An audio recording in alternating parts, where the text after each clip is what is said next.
Bonsoir à tous, bienvenue dans votre émission La Réunion Léla.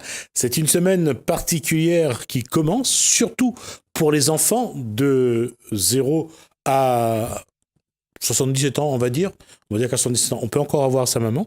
Ils ont eu encore une semaine donc pour trouver, comme chaque année, le cadeau qui dit « Maman, je t'aime très fort ». Ça va être donc cette semaine, encore une semaine donc, pour chercher ce fameux cadeau qui montre tout l'amour qu'on a pour sa maman. Moi, je profite pour embrasser la mienne et lui dire je t'aime. La question ce soir, et Vincent Rivière, lui, veut envoyer aussi un message fort au maire, à la mère, et pas à sa mère, mais à la mère de la possession. Et ce même si ce n'est pas la fête des mères, mère M-A-I-R-E-S, là, c'est politique.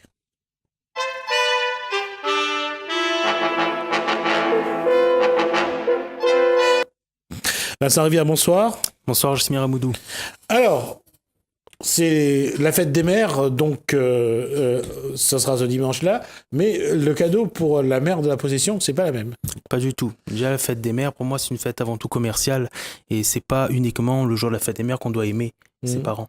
Mais en ce qui concerne la vie de la possession, on a une situation assez particulière, vous savez, parce que depuis 2014, on a une nouvelle équipe qui est en place et justement, on avait beaucoup d'espoir parce que c'était avant tout une jeune et surtout une femme. Et on sait combien c'est difficile pour les femmes en politique d'émerger. Et ce qui s'est passé à la position, c'est qu'on a été vraiment déçus de l'attitude de quelqu'un qui se présentait comme le renouveau, femme, jeune, et qui au final adopte les mêmes habitudes des pires dinosaures en politique. C'est-à-dire ? C'est-à-dire, honnêtement, en termes de gestion, c'est catastrophique. Qu'est-ce qui se passe ? On a eu, je vais revenir là-dessus, 6 DGS en 4 ans. On a eu plusieurs directeurs de ressources humaines qui ont été changés. Aujourd'hui, la colonne vertébrale de l'administration possessionnaise est désossée. Elle ne fonctionne plus. La commune ne fonctionne plus. D'ailleurs, encore un exemple, vous n'êtes pas censé ignorer il devait avoir un conseil municipal le 3 mai. Le conseil municipal a été reporté et devinez pourquoi ? Il n'y avait pas de quorum. Ça veut dire que les élus étaient en week-end prolongé. C'est pas intéressant pour eux de venir débattre des sujets de la commune. Donc, si vous voulez, il y a une situation terrible qui est en train de se jouer à la possession et il faut absolument réagir. Alors, comment vous voulez réagir ?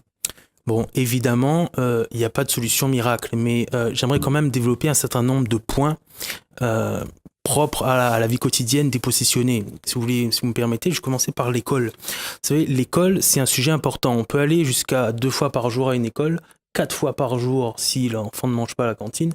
Donc, c'est un sujet qui concerne directement les parents. On a le problème de l'organisation de la semaine scolaire. Vous savez que la commune de la Possession fait partie des 4 communes qui n'ont pas souhaité passer à la semaine de 4 jours. Et la raison est bassement financière.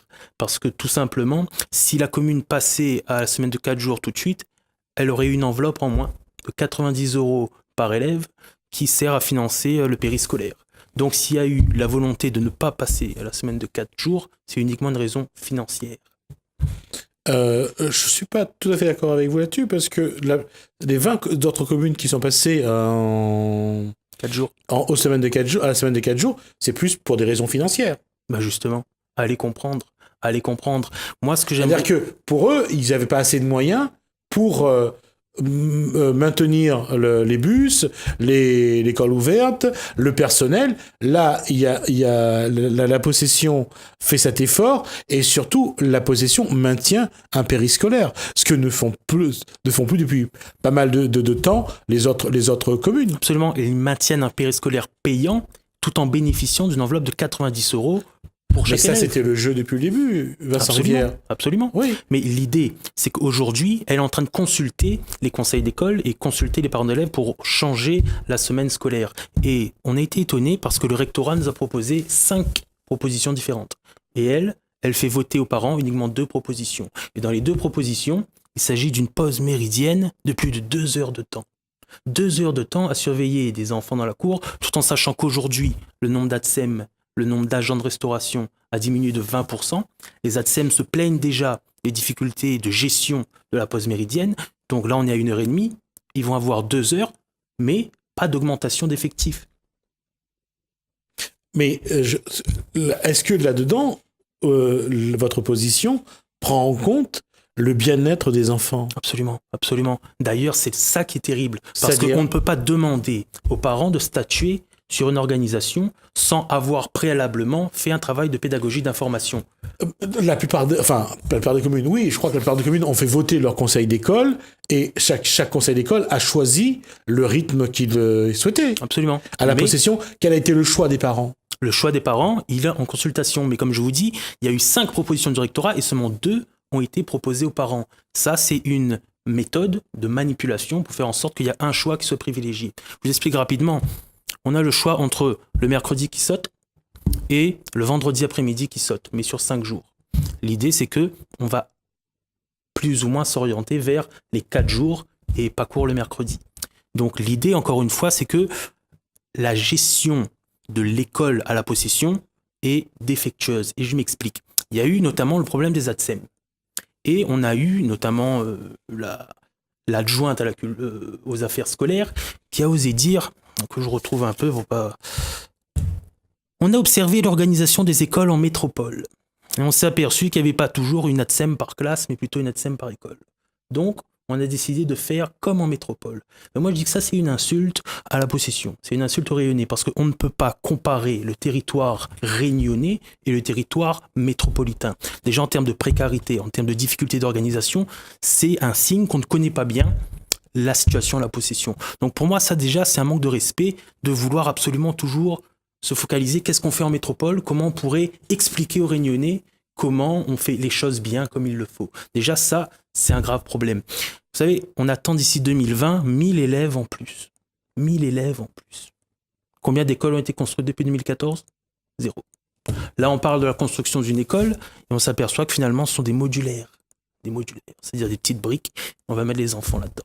Donc, est-ce que la politique éducative en matière d'accompagnement des infrastructures pour l'école est respectée à la possession ? Non, on est très défaillant. Et c'est aujourd'hui qu'on doit faire en sorte qu'il y ait suffisamment d'établissements pour pouvoir préparer 2020 et après. La question aujourd'hui, qu'est-ce que les parents demandent en matière scolaire, qu'est-ce qu'ils demandent en matière de moyens et comment voir l'école de demain dans une ville comme la Possession. C'est ça, peut-être. Je vais vous répondre, M. Jismir Amoudou. L'une des principales revendications des parents, en parenthèse, j'ai essayé aussi de monter un collectif de parents d'élèves pour justement mettre en avant cette problématique de la diminution des ATSEM, c'est au moins sur la pause méridienne qu'on n'ait pas 2 heures de temps de libre pour que les enfants fassent n'importe quoi dans la cour. Surtout, comme je le répète, il y a un manque d'encadrement. C'est pas de la faute des ATSEM, elles sont pas suffisamment nombreuses. Donc, l'une des solutions, c'est de réaffecter des moyens pour l'encadrement de ces élèves-là. Et là, on touche un problème assez particulier, c'est-à-dire de la précarisation. On a fait un choix, c'est-à-dire de mettre en avant des contrats aidés au lieu de pérenniser ces emplois dans l'éducation. On ne peut pas dire aujourd'hui que notre priorité numéro 1, c'est l'éducation, mais seulement continuer à mettre des emplois aidés. Il faut pérenniser ces emplois-là et surtout former les ATSEM. Il y a beaucoup d'ATSEM qui se forment sur le tas. Donc, c'est pas ça qu'on attend d'une politique éducative. Alors, qu'est-ce que aujourd'hui Vincent Rivière préconise en matière d'éducation à la possession ? La première chose, c'est d'écouter les parents. Parce que moi-même, si vous voulez, en tant que père de famille, je sais ce que c'est que d'organiser l'école pour un enfant. Aller le prendre, le déposer, s'organiser en termes de surveillance, etc. Tant qu'on ne prendra pas la décision des parents en compte dans l'application d'une politique éducative, on ira droit au mur. C'est ce qui s'est passé. Il y a beaucoup de parents qui sont mécontents, il faut le dire. Donc l'idée, encore une fois, on doit remettre plus de moyens en termes d'encadrement, former les gens, et c'est possible. Je vous rappelle qu'à la possession, 27 millions d'euros pour la masse salariale. Ça veut dire qu'on ne peut pas dire aujourd'hui qu'on n'a pas d'agents. On ne peut pas dire ça. Mais par contre, ils sont peut-être mal répartis. Alors, un budget de fonctionnement utilisé donc que vous critiquez, mais en matière de... Je reviens sur la mandature de Vanessa Miranville depuis 2014. Qu'est-ce que vous attendiez en termes politiques de cette mandature-là ? Parce qu'elle avait un programme. Je pense que si vous l'avez soutenu à ce moment-là, c'est parce que son programme vous convenait. Vous avez dit quoi ? Si vous l'avez soutenu. Soutenu ? Qui l'a soutenu ? Vous ? Qui ? Vous, je sais pas si vous l'avez soutenu. Non, Vous avez dit on tout à l'a l'heure, pas vous avez- soutenu. vous avez dit tout à l'heure, vous étiez d'accord avec elle au départ, parce qu'elle était jeune, parce qu'elle était une femme. Non, j'ai dit qu'elle représentait l'espoir pour la jeunesse. Elle D'accord. représentait l'espoir pour les femmes. Mais à D'accord. aucun moment, on ne l'a soutenue. Et D'accord. l'idée, encore une fois, c'est que, si vous voulez, à la possession, on est sur un budget d'environ 69 millions. Ok, là-dedans, on a 43 millions de fonctionnement, à peu près 25 millions d'investissement. Et encore une fois, pour équilibrer ce budget-là, elle a tapé dans la poche des possessionnés pour faire en sorte justement qu'on puise à la fois dans les classes moyennes, mais aussi dans les classes défavorisées. Et s'il y a un point positif qu'on peut retenir de la gestion de Vanessa Mironville, c'est qu'elle a su créer une forme de cohésion sociale. Cohésion sociale en tapant aussi bien sur les pauvres que sur les riches. Parce que la hausse d'impôts, je rappelle qu'à la possession, 51% des foyers sont propriétaires. 51% de la population est propriétaire de leur logement. Donc c'est eux qui sont directement impactés par les hausses d'impôts. On rappelle 2 hausses d'impôts successitives, et la troisième, elle est déguisée par une augmentation du prix de l'eau. C'est une augmentation d'impôts déguisée, on en reparlera si on a l'occasion. Et l'idée, encore une fois, c'est que, si je me permettrais une comparaison, je dirais que c'est une excellente productrice laitière. Parce que les possessionnés sont des vaches à lait, et elle fait que puiser le lait de ces possessionnés-là. Et ça, c'est inacceptable. Alors, quand on parle de l'eau, pourquoi l'eau augmente? Parce que je crois que l'eau passe en régie avec Absolument. mi-public, mi-privé, là, non? C'est ça. Tu sais, ce qui se passe avec l'eau à la possession, c'est terrible. Parce que vous avez un réseau vétuste. Un réseau vétuste, on est autour de 70% de pertes. C'est énorme. Donc ça nécessite des investissements. L'idée, c'est que on a estimé à peu près 22 millions le coût des travaux pour rénover le réseau. La stratégie de la municipalité, c'est de faire payer aux possessionnés cet investissement-là d'un coup. Et non pas progressivement, chose qu'aurait fait n'importe quel chef d'entreprise ou n'importe quel chef de famille. Là, vous vous avancez. Elle est arrivée en 2014. Ça fait 3 ans, ça fait bientôt 4 ans qu'elle est là. Son prédécesseur n'a pas mis en place ce projet-là pour faire payer. Il n'y a même pas eu un projet pour la rénovation des réseaux, et c'est pas les possessionnés qui auraient payé. Je veux bien que vous ayez un regard très critique sur la mandature de Vanessa Mironville. C'est votre droit et c'est tout à fait naturel. Mais vous pensez vraiment qu'en faisant porter à Vanessa Mironville tout ce qui n'a pas été fait depuis 43 ans, c'est vraiment de sa responsabilité? Absolument. Je vous explique pourquoi. Ouais. Le fait d'avoir choisi de passer par une CEMOP, c'est-à-dire une société d'économie mixte, partagée à moitié, en gros 51-49, par Runeo, Veolia et la commune, eh bien ça fait un coût direct pour la municipalité de 245 000 €. Et le pire, c'est pas ça. C'est que si dans 10 ans, on veut récupérer cette gestion-là, on devra débourser 9 millions. 9 millions. Et le pire encore, parce qu'il y a encore un pire, c'est qu'en 2020, cette compétence ne sera plus du statut de la municipalité, mais du TCO. Ça veut dire que là, 2 ans avant le transfert de compétences, on est en train d'investir 240 millions. Si on veut récupérer le projet dans 10 ans, il faudra payer 9 millions. Et concrètement... 240 millions 245 000 € tout de suite. D'accord, ok. Et l'idée, c'est que concrètement, ça se traduit par quoi? Les augmentations des tarifications d'eau ont déjà commencé depuis le 1er mai. Et on est à peu près sur 1,20 € d'augmentation par mois. Vous me direz, c'est pas beaucoup. Sauf que ce qu'ils ont fait, et là c'est mesquin, c'est qu'ils ont modifié les premières tranches de consommation. Vous savez, M. Gissimir Aboudou, que plus on consomme, plus on paye. C'est logique. Mais les retraités, les personnes qui vivent seules, célibataires, eux, ils consomment pas beaucoup d'eau. Et on a réduit leur tranche de marge pour qu'ils payent beaucoup plus tôt. D'accord. Ça, c'est terrible. D'accord. Et à quel moment cette nouvelle augmentation va pouvoir prendre effet?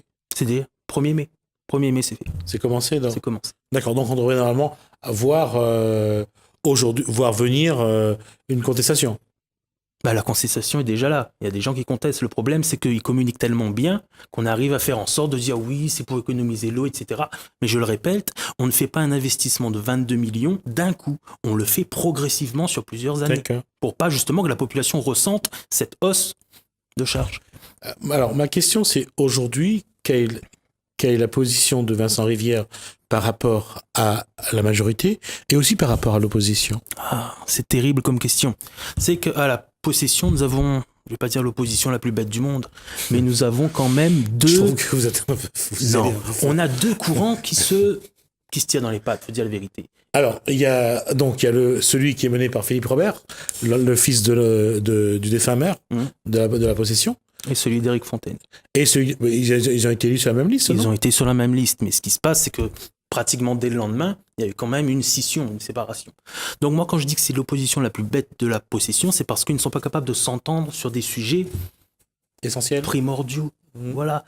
À la limite, c'est pas un combat de personnes. Oui, on veut tous être maire, etc. Mais là, il y a une situation catastrophique qui se joue à la possession. Je rappelle qu'on a eu 2 augmentations d'impôts, la commune qui ne fonctionne plus, et on arrive encore à avoir une opposition qui va chacun de son côté. Et dans cette opposition, il faut aussi rajouter Robert Tuco, l'ex-premier adjoint de Vanessa Miranville, qui lui aussi est dans le jeu politique. Non, à la possession. Il n'est pas dans le jeu, il a été mis hors jeu. Pourquoi? Politique, parce que justement, il était avec Vanessa Miranville et il a été éjecté. Pour des raisons X, on va pas rentrer dans il a fait. Mais l'idée, c'est qu'aujourd'hui, je ne le vois pas beaucoup prendre la tête de l'opposition. Alors, à tous les coups, il sera sûrement sur une liste, on verra. Mais aujourd'hui, c'est pas celui qui impulse cette opposition à la possession. Je le répète, il y a 2 personnes qui, en tout cas, dans le conseil municipal, s'illustrent. C'est d'un côté Philippe Robert, de l'autre côté Éric Fontaine. Alors, avec qui vous voulez aller? Avec Philippe Robert ou avec Éric Fontaine? Mais je comprends pas cette question. Pourquoi aller avec quelqu'un? Je sais pas. Je vous pose la question. Moi, vous allez... la première chose que j'aimerais faire, c'est réunir ces 2 couillons-là sur une table. D'accord. Faire en sorte qu'ils s'entendent. Parce qu'on ne peut plus jouer. On va peut-être juste corriger couillon parce que je pense pas que ça va leur faire plaisir. Non, c'est affectif. Ah, d'accord. Affectif, okay. Bien sûr, c'est affectif. D'accord. L'idée, c'est qu'il faut être capable de se mettre sur une table pour pouvoir discuter ensemble et mettre de côté les égos. Tant que ça ne sera pas faisable, c'est pas comme ça que la population va revenir voter. Est-ce que Vincent Rivière peut être l'élément fédérateur de ces 2 courants? Je suis de ceux qui pensent que la politique n'est pas une histoire d'homme ou de femme, mais une histoire d'idées. Ça, c'est lorsqu'on est dans l'opposition et qu'on veut aller vers un combat qu'on avance ça. Mais généralement, la preuve, Philippe Robert et aujourd'hui Éric Fontaine, si c'était vraiment un combat d'idées, ils auraient toujours été ensemble, vu qu'ils sont dans l'opposition. C'est pour ça. Aujourd'hui, c'est devenu un problème d'hommes. C'est ça. Mais moi, je suis ceux qui pensent que on ne doit pas mettre les égos en avant, mais d'abord les idées. Et peu importe si, comme vous dites, Vincent Rivière est présent ou pas en 2020, l'idée, c'est que les idées défendues par moi, mais quand je dis moi, c'est tous ceux qui sont derrière moi, soient aussi présentes dans le débat. Et là, on va pouvoir déblayer un peu le chemin. Je rappelle qu'aujourd'hui, l'un des principaux problèmes de notre démocratie, c'est la participation. Vous savez, c'est quoi le taux de participation? Non, pardon, le taux d'abstention aux dernières élections opposition? 71%. 71% d'abstention au premier tour des dernières élections. Ça veut dire que les gens ne votent plus. On parle de législative. D'accord. Donc c'est terrible et c'est pas comme ça qu'on va ramener les gens à voter.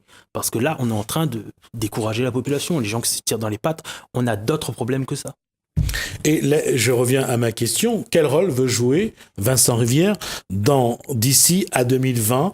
Comment fédérer l'opposition? Comment que les idées que défendent Vincent Rivière, que défendent peut-être Éric Fontaine et Philippe Robert, se retrouvent derrière un seul et même groupe? Eh bien, je pense que ça, il n'y a qu'une conscience collective qui pourrait émerger.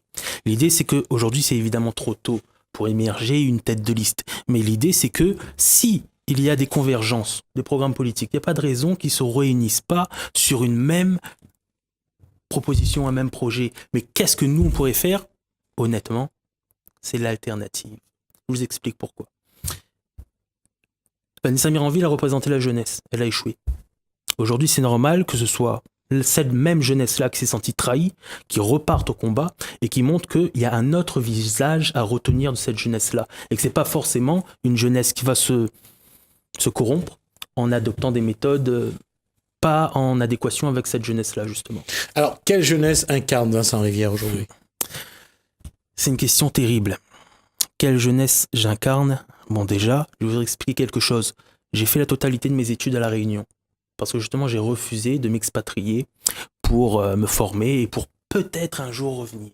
L'idée, c'est que j'ai fait la totalité de mes études et j'ai trouvé un emploi à La Réunion. Vous avez fait quelles études? En histoire. Master, bac plus 5, histoire. Mais l'idée, c'est que... Vous êtes professeur aujourd'hui? Professeur en histoire.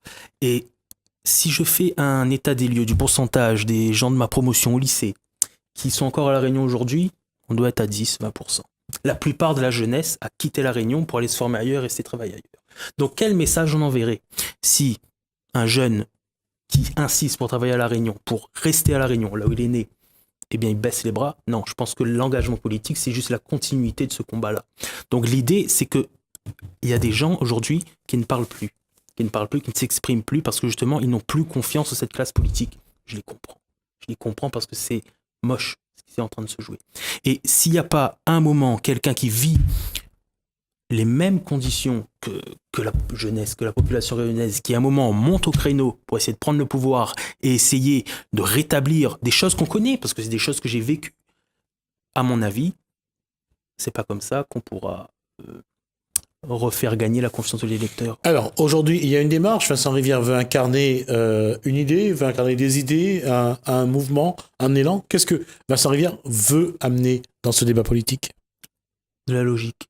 C'est-à-dire ? De la logique, la sincérité. L'idée, c'est qu'à la possession, il y a un certain nombre de problèmes, un certain nombre de thèmes qui nécessitent un traitement. Et l'idée, c'est que le traitement n'est pas facile, mais est réalisable. Si vous voulez, on peut prendre l'exemple, c'est voilà, le port de la possession. Vous savez que la possession a un port. La possession, c'était un village de 8000 pêcheurs dans les années 70. C'est devenu une ville de plus de 30 000 habitants. Aujourd'hui, le port de la possession fait pitié. Je suis désolé de vous dire, ça fait pitié. On a des pêcheurs, et l'idée, c'est que dans les 2 prochaines décennies, les ressources halieutiques vont se développer, c'est-à-dire l'exploitation des poissons, etc., de produits de la mer. Et est-ce que la possession va rester en marge de ce développement, ou est-ce qu'on va se doter dès maintenant d'équipements qui nous permettront de surfer sur cette vague des ressources halieutiques ? L'idée, c'est comment aujourd'hui on peut transformer le minable port de pêche possessionné en un véritable port de plaisance, port de pêche. Et il faut, à mon sens, développer la pêche traditionnelle, mais aussi la pêche côtière. Parce que, vous savez, il y a beaucoup de pêcheurs qui vont à la pêche, mais le port de la possession est très petit, pourtant il est très réputé en poisson. L'idée, c'est de construire un débarcadère le plus long possible, comme à Saint-Paul, faire en sorte que le développement de la pêche côtière se fasse, mais aussi proposer des solutions de stockage, de mouillage des petits canottes dans le port même, pour justement profiter dans les 2 décennies qui arrivent, du développement des ressources halieutiques. Donc, si vous voulez, c'est des petits sujets comme ça qui doivent être traités. On peut parler aussi de l'insécurité. Vous savez, à la possession, le sentiment d'insécurité grandit. La semaine dernière, il y a encore un snack qui s'est fait cambrioler à Altela. D'ailleurs, pour la petite histoire, on a retrouvé les voleurs parce que c'est le père qui a vu les voleurs rentrer avec des sacs de riz. Et il s'est dit, est-ce qu'ils viennent de ces sacs de riz là ? Donc on a encore quand même une conscience éducative des parents qui c'est quand même de... On avait parlé de la vidéosurveillance. Vidéosurveillance, notamment aux abords de Moulin-Joly. Au lycée, il y a eu beaucoup d'actes de raquettes, etc. Et on ne voit pas le jour de ce projet-là. Vous savez, à la possession, c'est les vols et dégradations qui sont les plus nombreuses. Les délits à l'automobile, c'est-à-dire on casse la voiture, et c'est notamment les cambriolages. Les cambriolages qui posent aussi problème. Donc là-dessus, il y a 2 questions qui soulèvent. Est-ce que l'effectif de gendarmes a suivi l'évolution démographique de la population ? En gros, est-ce qu'il y a plus de gendarmes aujourd'hui pour traiter ce type de problème-là ou pas ? La réponse est non, il n'y en a pas plus. Deuxièmement, le maire est responsable sur son territoire de l'animation de la politique préventive. Aucune action préventive n'est réalisée en termes de délinquance à la possession. Donc là-dessus, il y a défaillance des services municipaux et il y a des solutions. Encore, il y a des solutions. Je prends l'exemple de Grenoble. Grenoble, métropole hexagonale, qui connaît un fort taux de délinquance. Ce qu'ils ont fait, c'est qu'ils ont mis en place des patrouilles de la police municipale dans des secteurs précis. Et comment la vidéosurveillance pourrait venir compléter ce système-là ? Moi, je pense qu'aujourd'hui, 90% des cambriolages se résoudent grâce à la vidéosurveillance. On arrive à prendre la plaque d'immatriculation d'un véhicule qui passe dans un rond-point à 2h, 3h du matin, on a une piste pour enquêter.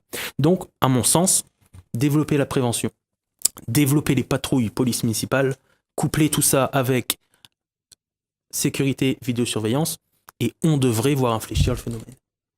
Alors, ça c'est pour la délinquance, la sécurité. Aujourd'hui, quels sont les autres, les autres thèmes que vous allez développer dans les semaines et les mois à venir ? Monsieur Jismir Aboudou, vous êtes déjà allé à la possession récemment ? Oui. Oui. Je vous disais, quelqu'un qui vient à la possession en ce moment, il est choqué par un phénomène, c'est-à-dire l'embouteillage. Il y a des problèmes d'embouteillage et de circulation. Surtout qu'on compte à la possession, on va compter d'ici 2020 5000 habitants en plus. On va passer de 32 à 37 000 habitants. Quelles infrastructures d'aménagement du territoire ont été réalisées pour permettre une fluidification de la circulation ? Aucun.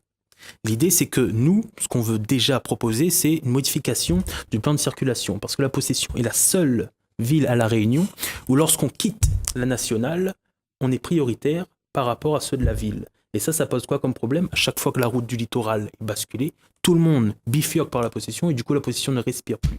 Ça, c'est un élément.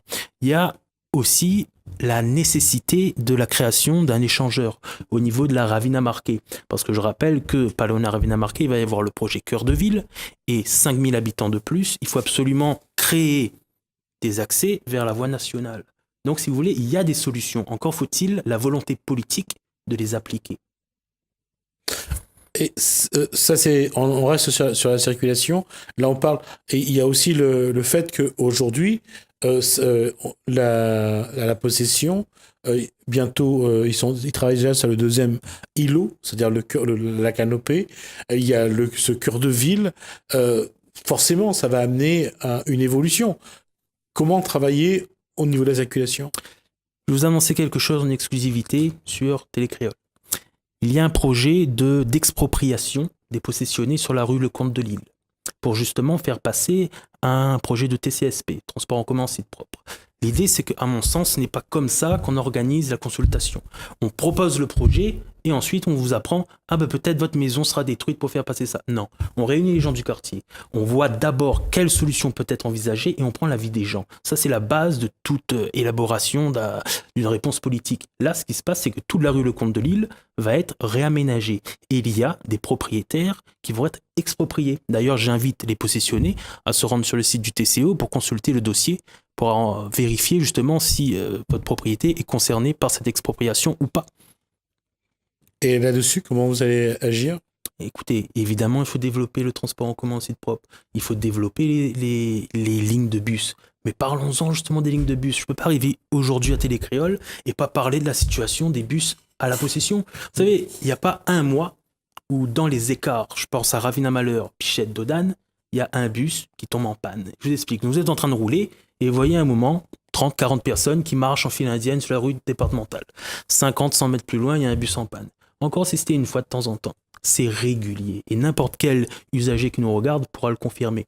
L'idée, c'est qu'il y a un manque de moyens attribués à ces sociétés qui gèrent justement ce transport-là. Donc ça aussi, ça part d'une volonté politique. Il faut développer et adapter les équipements de transport scolaire. D'accord. Il nous reste 2 minutes. Je vais vous poser la question, Vincent Rivière. Quelle va être votre démarche jusqu'à 2020? Avertir. Avertir, tenir au courant. Parce que moi, je suis persuadé que ceux qui mettent en place les hommes ou les femmes politiques, ce sont quand même les électeurs. Sauf que ce sont des électeurs qui parfois sont trahis, sont tronqués, parce que justement, on communique tellement bien qu'on arrive à sortir un discours qui plaît, mais au final, dès qu'on gratte un peu le vernis, on se rend compte que c'est pas du tout ça, c'est pas du tout ce qu'on nous propose. Donc, c'est un travail de pédagogie pour informer les gens de la réalité des propos qui sont tenus par diverses personnes. D'accord. Ma dernière question, c'est dans quelles conditions vous pourriez être amené à être candidat à conduire une liste au municipal 2020 à la possession? Écoutez, comme je vous l'ai dit, l'idée, c'est surtout que les idées soient présentes au débat. Les idées défendues soient présentes au débat. Après, ça peut être Paul, Pierre, Jacques, XY. À mon sens, c'est pas ça qui est important. Ceci étant, il est évident que s'il y a une dynamique, un mouvement collectif qui se retrouve dans tout ce qu'on l'on dit, évidemment, on aura vocation à représenter les volontés de la possession. Et je reviens à ça. Et si demain, il n'y a pas de consensus, vos idées ne sont pas défendues, vous irez ou pas aux élections? L'idée, encore une fois, c'est qu'une élection, ça ne s'improvise pas, ça se prépare. Et c'est pas seul dans son coin, c'est la population qui porte quelqu'un. À partir de là, tout est possible. D'accord, merci Vincent Rivière. Merci à vous, Justine Amoudou, de suivre un petit peu les péripéties de ce qui va se passer de toute façon à la possession comme dans les 23 autres communes, puisque les municipales, normalement, c'est en 2020. Merci Vincent Rivière. Merci à vous. On va juste tourner la page en disant que la semaine dernière, nous avons présenté quelques images d'un spectacle que les jeunes de l'Académie de Dallon ont joué devant des enfants malades et des personnes âgées. Voici comment ces jeunes ont revisité l'histoire du petit chaperon rouge juste après le Kosaïdi.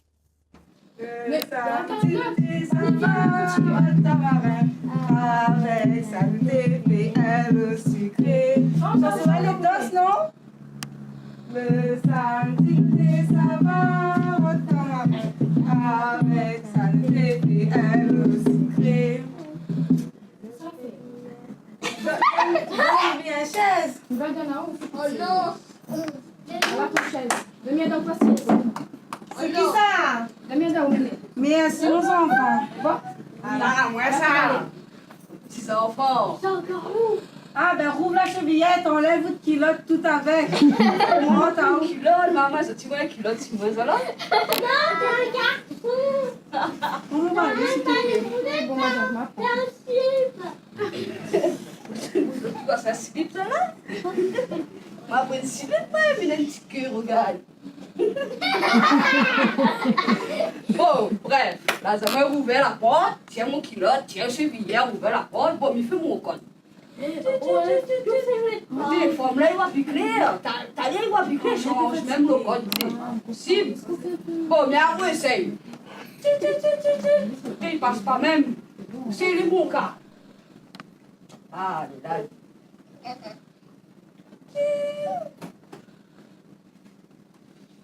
Oh, t'es bête qui s'appelle où? Mais t'as même mis les petits enfants. Tu m'as pas fini les enfants comme moi. Tu sais, les enfants, mais ils filment, hein? Oui. Oh là là, dis-moi les films, hein? Mais il est beauté quand même, là. C'est vraiment ta poil, il est beau. À cause de notre grande comment? C'est pour moi, et moi, je dis viezo, mais. Ah, moi, vieux là, comment là, on prend nos vieux Ah, ben oui! Calme-moi. Les bon matin, maman. À cause de notre grandes oreilles comment? C'est pour me t'entendre, mes grands. Et en plus, on ne bouge plus. Notez! Notez! J'y passe mon temps. Matin, midi et soir. Les enfants, je dois pas avoir gros yeux. Oui. Ah non, j'ai pas de gros yeux. C'est pour mieux te voir, mes grands. C'est Loulou. Ça fait le tour par la bordée. Parce que Mémé, tout le temps, il change le code. En plus, tu connaissais pas son code? 974, Mémé représente. N'importe quoi.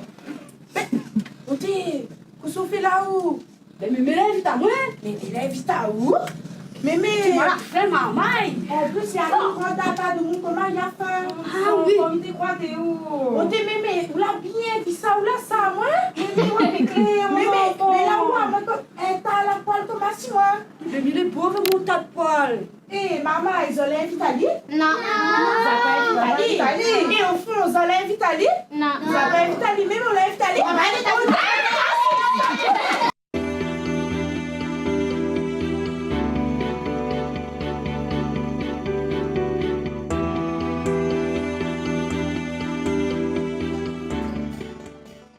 Sainte-Marie, vous êtes conviés à un atelier plaisir équilibré le 31 mai de 8h à midi au Case des Gaspard. Info 0262 721 011. La Plaine des Palmistes, la ville vous invite à la traditionnelle fête des Goyaviers du 1er au 3 juin. Saint-Denis, le Salon des Seigneurs Réunion organise sa 3e édition 3 jours pour se vitaminer la vie du 1er au 3 juin de 9h à 18h à la Nordelle. Saint-Pierre, vous êtes conviés à la 15e édition du Sakifo 2018 du 1er au 3 juin à Saint-Pierre. Saint-Denis, la ville vous propose une séance d'aérobic en plein air le 8 juin de 18h à 19h sur l'esplanade Antoine Série de Champfleury gratuit et ouvert à tous. Info 0262 29 30 00. Salazie, la commune vous accueille comme chaque année à la 15e édition de la fête du chouchou du 8 au 10 juin à partir de 10h à Elbourg. Saint-Denis, la ville organise une journée de consultation gratuite d'un avocat ou d'un hôtel le 9 juin de 9h à midi à la salle polyvalente de l'hôtel de ville, rue Pasteur. Saint-Leu, vous êtes conviés à la 3e édition du Festilano le 9 juin au musée Stella Matutina. Saint-Denis, vous êtes invité au marché pays le 9 juin de 6h30 à 12h30 à l'espace Rédelé bas de la rivière. Venez nombreux découvrir les produits locaux du producteur au consommateur.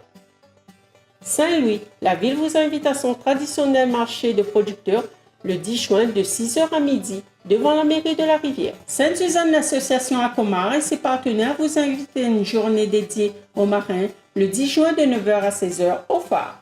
Saint-Joseph, l'association Allons Bouge Ensemble vous convie à un concert solidaire pour récolter des fonds afin d'offrir aux SDF un repas chaud le 10 juin au Cinéma Royal de Saint-Joseph, tarif 10 € Info au 0692 805 504.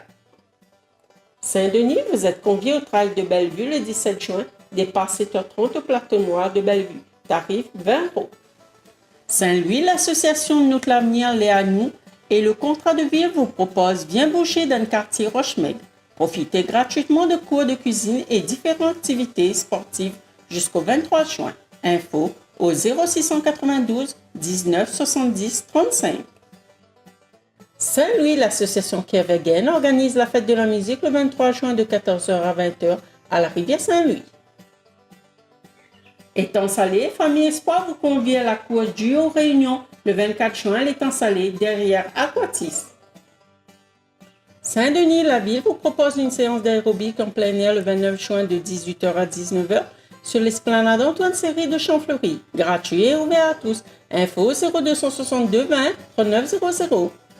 Le tampon vous êtes convié à une exposition de peinture de Charlie Lesquelin, l'écume dans le ciel jusqu'au 30 juin dans la galerie artisanale à l'entrée de la cité du Volcan.